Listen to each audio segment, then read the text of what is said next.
السلام علیکم. نن په دې ویډیو کې زه مکمل د شناختی کارت د بلاک کېدا په باره کې چې ولې دا شناختی کارت بلاک دی او چې څه ټیم پورې تا ته رپورټ نیسي را او دی بیا هم بلاک ده که نه ده بلاک، آی بي له طرفه څخه څنګه بلاکیږي، کمیټۍ له طرفه څنګه بلاکیږي او بیا څنګه خلاصیږي او څنګه چانسز شته چې دا آی ډي کارت بلاک آی ډي کارت بیرته خلاص شي او په کوم ټیم یا په کوم وجه څخه دا آی ډي کارت بلاکیږي. کله چې هم تا خاندان ته یو داسې سړی یو داسې انسان ته خپل خاندان کې راولې چې هغه په آی بي سره یا کمیټیو سره په شک په بنیاد سي بیا د هغه کارت بلاک سي، د هغه سره سات تا د خاندان ټوله کارډونه شک ته ولویږي او کله چې هم بیا تا په قصدن هغه کړی ځان ته خاندان کې راوستی یا بیا په غلطي سره راوستی، له دې مسلې څخه ځان ایستل به څه طریقه کوي، ځان به په دې طریقه باسي کوم چې د تا د خاندان مشر ده هغه به راځي، هغه به خپل شکایت جمع کوي کمیټۍ ته، زونل کمیټۍ ته به جمع کوي چې د ما دغه مسله ده، دا کس د ما د خاندان نه ده، په غلطي سره راغلی ده، هغه به د تا له خاندانه ووځي او کله چې بیا ته دغه کار نه وکړې کمیټۍ دا شی معلوم کړي یا آی بي له طرفه دا شی معلوم سي بیا د تا خاندان ته ټولو ته نقصان رسیږي. یا بیا داسې اوس خلک ځینې کله کله همدردي کوي چې زه دغه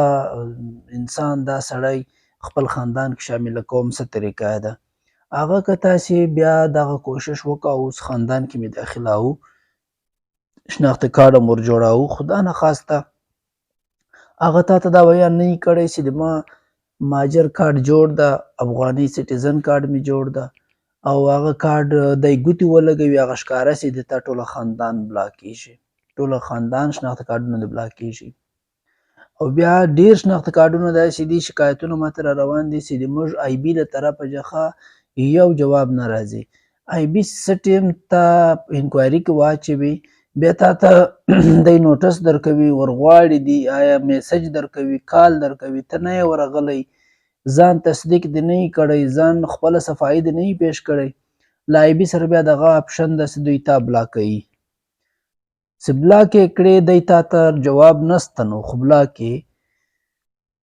ځینې داسې وي چې موږ ته جواب نه ده راغلی آی بي له طرفه کله چې هم تر شپاږو میاشتو تا ته جواب نه ده راغلی دغه دا مطلب ده چې تا شناختی کارت بلاک ده.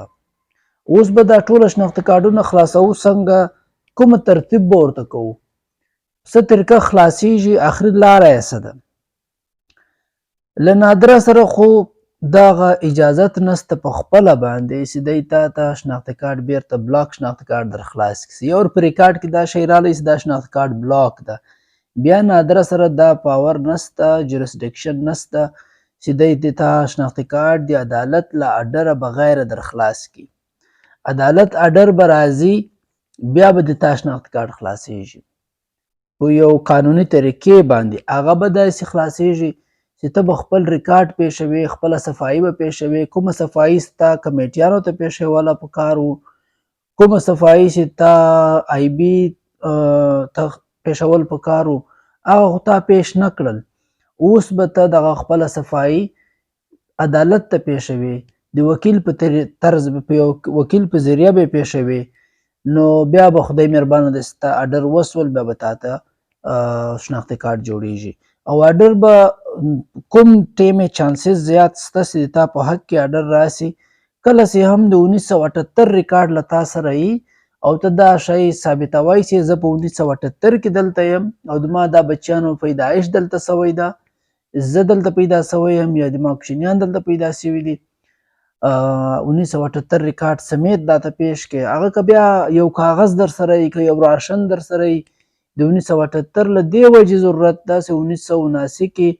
جنگ په وخت کې د افغانستان له طرفه څخه په مختلف زبانو وال ژبو والی خلک که هغه هزاره کې ول که هغه فارسیبان ول که هغه پښتانه ول که هغه بلوچان ول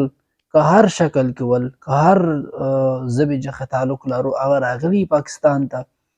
نو هغه دوی په قانون په طرز باندې د نادره په قانون کې دوی دغه ته واچول چې دا خلک په پاکستان کې فناګزین په شکل کې دلته او پناه به ورکړل کېږي ریفیوجیز به ویل کېږي UNHCR والو دغو خلکو ته پاکستان ته د دغو خلکو په سر باندې پیسې ورکولې راشن ورکول په دې مد کې چې ته دغو خلکو ته فناه ورکړې ده نو اوس مسلې غټې دا جوړې سوې یو خو په افغانستان کې دوی امن رالی بل د UNHCR له طرفه جخه فنډینګ بند سو نو فنډینګ بند سو آیا دوی دا کوشش کوي چې یا فنډینګ را شروع سي یا که فنډینګ نه بیا دی دا خلک بیرته افغانستان ته لاړ سي دا د دوی موقف دی د تا ته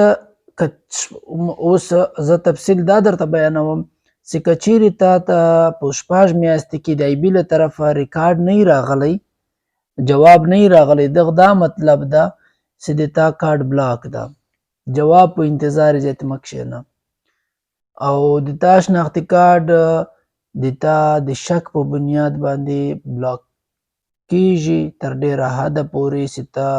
ایکسپایري ډیټ سموي یا بیا نوی شناختي کارډ جوړوي دوی دا سوالونه اوس شروع کړل 1978 ریکارډ راوړه دا خبره ما مخکې کړې ده څوک 1978 ریکارډ له ما او له تا غواړي کیدای شي له هغو سره د 1978 کاغذان یا ثبوت نه وي ورسره لیکن بدقسمتي ده چې دا ټیم پاکستان په یو مشکل حالات کې روان ده خدای مهربانه ده هغه به خدای ټوله خیر کړي خو ما او تا دپاره یې ډېر غټې پریشانۍ جوړې کړي دي د 1978 ریکارډ چا خیال اوس بیا به ما چې 1978 ریکارډ غواړي بیا به زه د ما شناخته کارډ بلاک کیږي بیا به د ما شناختي کارډ جوړېدا لازمي دا سوچ او فکر موږ پښتانه خو انتهایی دا نه کول نه مې کاوه نه مې کړی ده افغان سټیزن کارډ چې کوم موږ ته جوړ کړل سو موږ ته جوړاو را د راشن په بنیاد باندې دا پښتنو ته دغه افغانیانو ته د راشن په بنیاد باندې چې تاسو ته راشن درکو تاسو ته سکالرشپ ورته یایې یا فنډ ورته یایې تاسو درکو د پیسې په مد کې هغه بیا راولاړ سول ځینو غلطیانې وسوې ځینې په لالچ کې رالل ځینې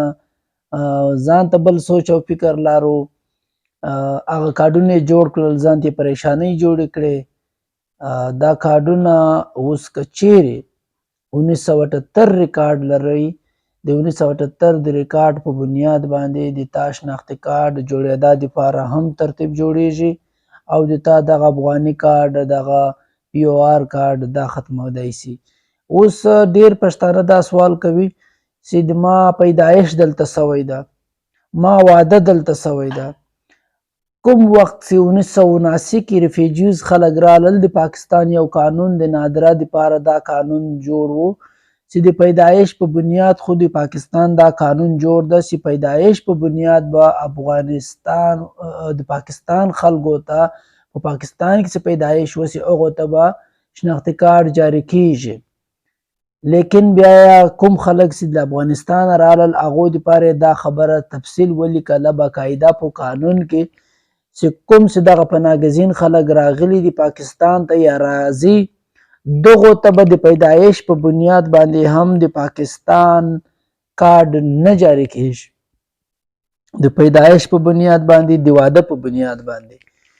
چې چا دلته واده وکاو هغه پاکستانی که کس و که نر و که ښځه وه هغه چې څه ټیم پناهګزین ځي دوی به هم ورسره ځي یا به یې سره خلاصوي د افغانستان له طرفه څخه چې کوم خلک دلته راغلي دي د فنا په وخت کې هغه به بیرته افغانستان ته بیا ځي ها کوم خلکو سره چې پاسپورټ شته کوم خلک چې قانوني طور پر راغلي دلته هغو دلته واده بیا کړی هغه د وزیر داخله له طرفه څخه بیا دوی ځان د شناخت کارډ دپاره هم اپلای کوی چې زه هغه شرط پرېږدم دلته واستوب کوم دا مختصر معلومات د تاسې دپاره مننه